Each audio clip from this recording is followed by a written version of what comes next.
रोज रडे त्याला कोण मरे. त्यामुळे रोज सकाळी काही कामधंदा नसल्यामुळे त्यांचा भोंगा चालतो.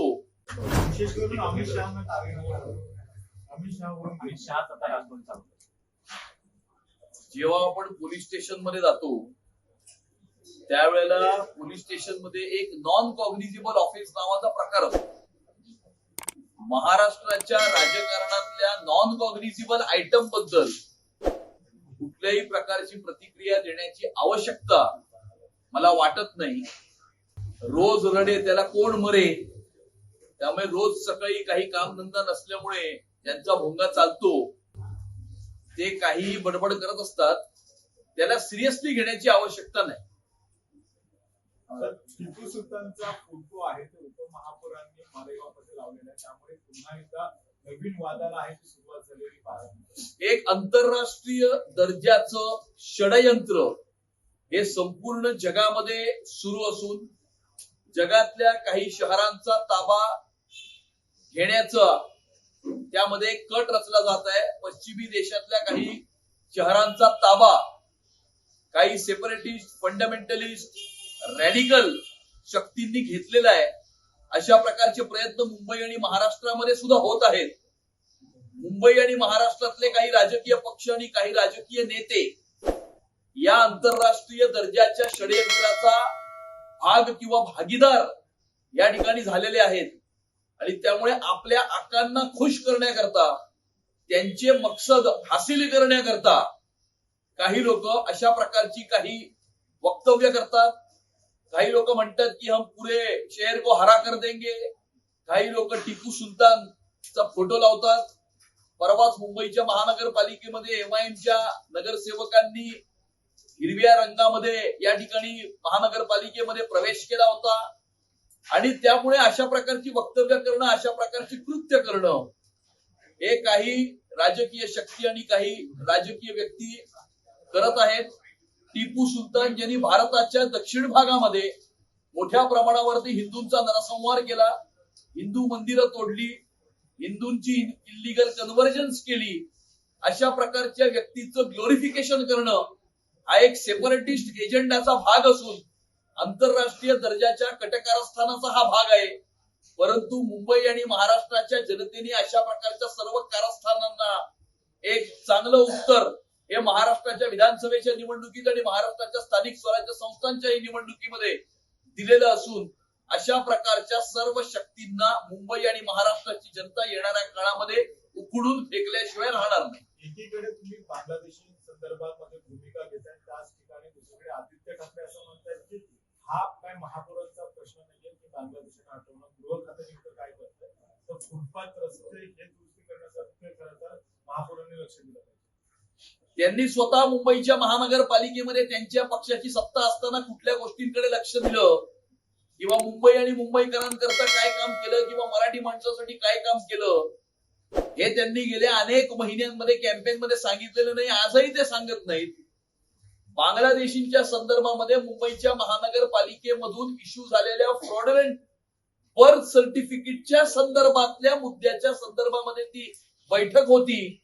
ही महाराष्ट्रातल्या राजकारणाच्या पप्पूने समजून घेतलं पाहिजे.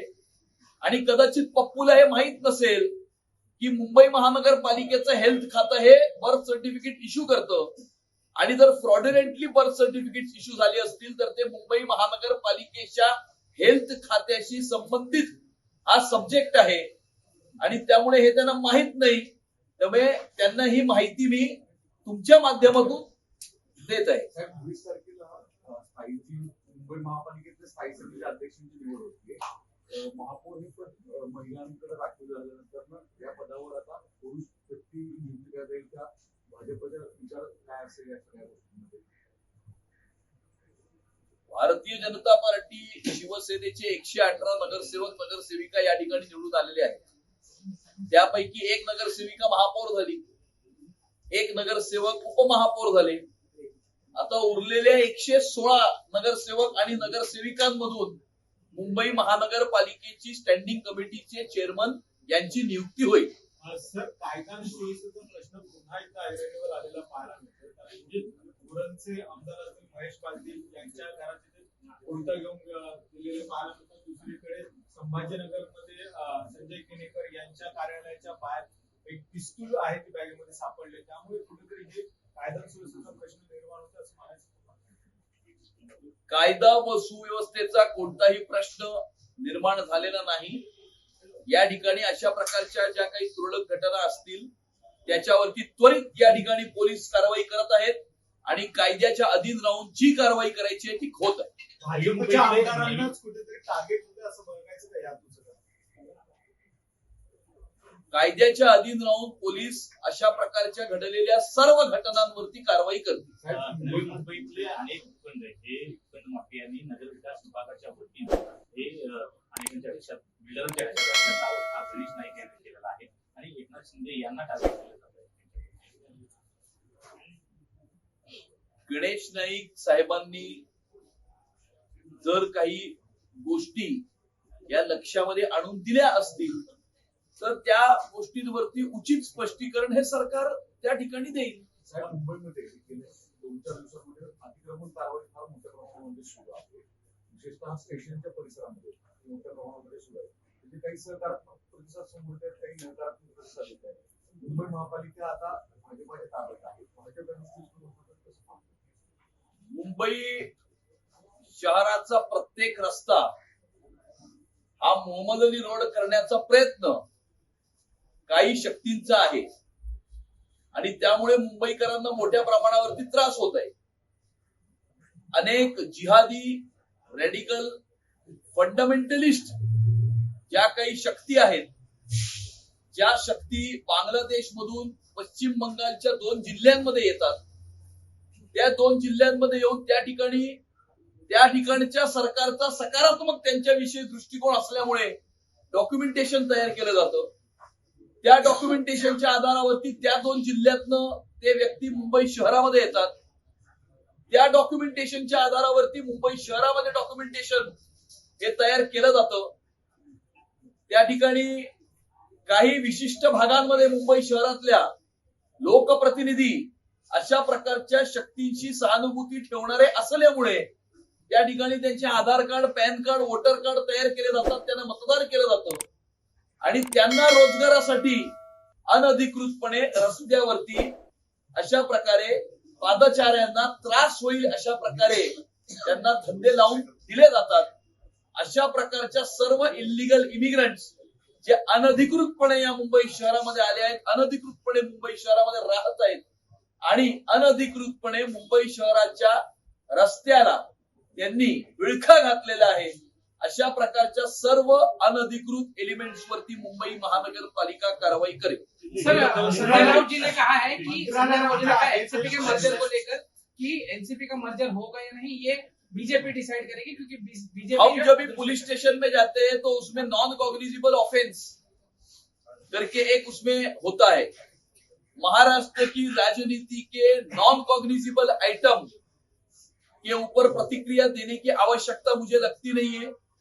जिस व्यक्ति को कोई काम धंधा नहीं है, रोज सुबह 10 बजे टीवी के सामने आकर खड़े हो जाते हैं और अनाप शनाप बकते हैं, इनके ऊपर ज्यादा ध्यान देने की आवश्यकता नहीं. अमित जी, टीपू सुल्तान को लेकर आपने जब विरोध किया तो अब ऑफिस से जो है तस्वीर उनकी हटा ली गई है, आपके विरोध के बाद तस्वीर हटा ली गई है, इसको किस तरीके से देखते हैं?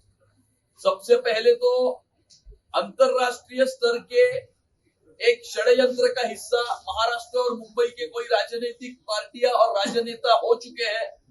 कुछ शहरों का रंग वो पश्चिमी देशों में बदल चुके हैं और मुंबई में और महाराष्ट्र का रंग बदलने का प्रयास वो कर रहे हैं.